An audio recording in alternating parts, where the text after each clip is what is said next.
It's interesting to see sort of this family come as immigrants into sort of the inception of what America is known as today, and see the things that were happening historically at that time that still have repercussions to this time. Going to America. We're in America. It's very exciting. This show has gone to many different places. We've been obviously in Scotland, we've been in Paris, we've been on the high seas. What makes America an exciting new setting for the show? I mean, I think it's important to remember that we were in Boston in the 60s too, so I think what's exciting about it, for one, is that you're just seeing, you're seeing where that all sort of started in terms of Boston. America becoming America. Boston. No, it's a real, I think this has been such a, last season was kind of the transitional season, and now going forward in our next seasons, I mean, this is sort of where the story will now reside. So it felt like we were really building the foundations of our show for the next couple of years. Were you going to say that Jamie built some great foundations? I was going to say, why didn't we stay in the Caribbean? I know it was very hot there, but It's we're in nice. America. America's great. Yeah, that's true. Yeah, it's also quite literally a revolutionary time in American history, and obviously preceding the American Revolution and all that. And I think one of the things the story does so well is as the story moves forward from season 1 through all these different places, it touches on a lot of huge historical events, and I think it does it really well, and it explores that story, through historical fact with fictitious characters, and I think that gives it a really good setting for a lot of really good, storytelling going. All the wars had finished in England at that time, so we had to go somewhere else anyway. So Starts a new war. Yeah. Gotta start some new wars, get some new drama. I'm very curious. So what I love about the show is that it is very historic. I love the history element of it, and there's a lot of accuracy. Your team, the people who work on the show, work very hard to make it as accurate as possible. What was the most exciting thing? 1700s, American colonies. Like, what was the most exciting thing to dive into? Was it wardrobe? Was it props? Did you guys have some fun in that area? We have, I mean, not giving me too much, but the First Nation we brought over like 100, I think, from it was more, or maybe more, yeah, from Canada, and just that whole culture that they brought. I know that our team really went over and spoke to them a lot, and really wanted to do it justice, and it was great. They brought this just whole new sort of culture and heritage that we haven't seen before, and worked with. So it was they were a lot of fun as well, weren't they, to shoot with. And I think as well, having been historically a very Scottish show, or even when we were in Paris, which we shot in Prague, we've always used these, existing buildings, like whether they're the castles or the old manor houses and stuff. And visually, this season is so different. Colonial America was all of the wooden cladding and everything, and John Gary Steele and his team, they did the most incredible job. They built this fake town, and a lot of fake. It was fake. This old colonial manor as well, and it just, I think it has that sort of, because it's all the facades, and you sort of look around the corner and there's nothing there. It made it feel very River Run. Yes, that's a facade too. I only ever saw that from the outside. You never saw River Run? I only saw it from the outside. I thought that was an old house. Nope. Oh, that's amazing. We fooled Learn you. something new every day. TV. Yeah, TV land. TV magic. Obviously, the long-awaited reunion happened at the end of last season between Jamie and Claire. Would you say, like, this season 4 stronger than ever? Obviously, I know the theme of this season is home and building a home, and you already talked about building foundations. They're physically building a home, but also like metaphorically building a home in this new place. But how would you describe their relationship this season?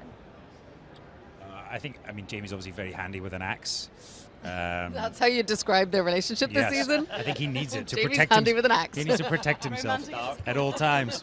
But no, they are. They're building this home, and they're content and finally able to be together and to relax into that relationship. And it's quite domestic, and it's nice to see them in sort of enjoying each other's company.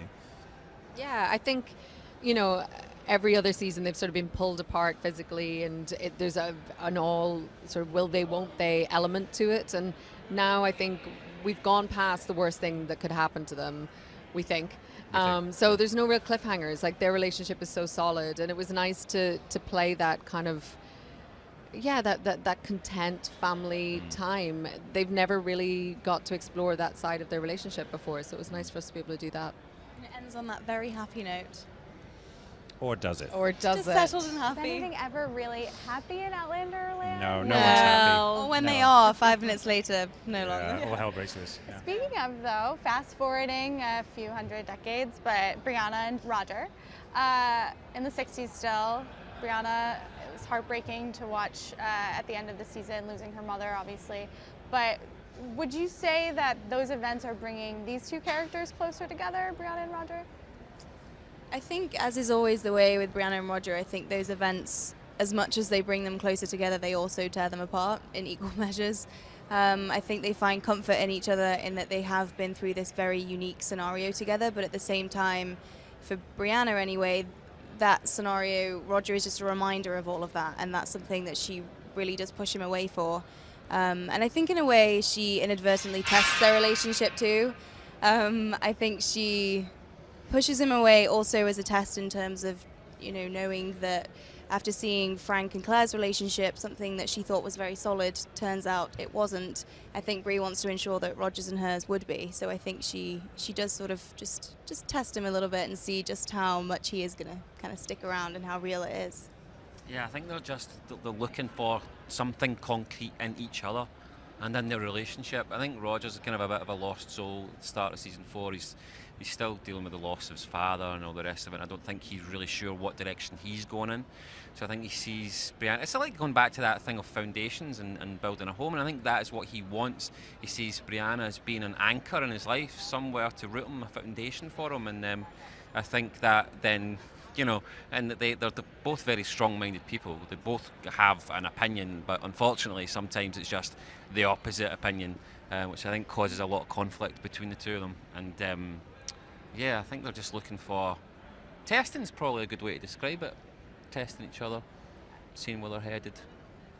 Beautiful. A lot more beautiful than holding an axe, but It's nice to see them testing each other, and we're actually not bickering all the time now, which is nice. Yeah. well, I was going to say, what is the relationship advice you think Jamie and Claire would give to Brianna? Dump him. Saw that coming. He's no good.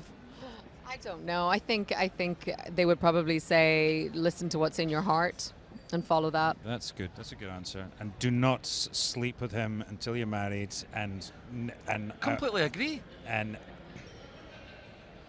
See, listen to your father. Oh, Jesus. Listen to your father. He's This giving you argument sound right now. effects. yes. We won't get into that. Roger's I have to say, hypocritical. I think one of the most anticipated meetings in this fandom would probably be between Jamie and Roger and how they would interact. That would be really interesting, It would wouldn't be it? really Yeah, I interesting. wonder what would happen. I wonder what Hypothetically would speaking. happen. I think they'd have a big hug. The tavern at Wilmington. Sit down, have a good old ale. An ale. Yeah. Maybe cut some wood together. Maybe. Maybe get your An axe axe. out. We could. Get your axe I out. take you tree cutting. Compare axes. But no, certainly I think if Jamie were to meet Roger, he'd probably grill him I would, about yeah. his intentions towards my daughter. I would expect at least an interrogation, yeah. Yeah. And then after that, obviously, they would really see potential friendship, kinsmen in Best each other. mates. Yeah, Yeah. best mates.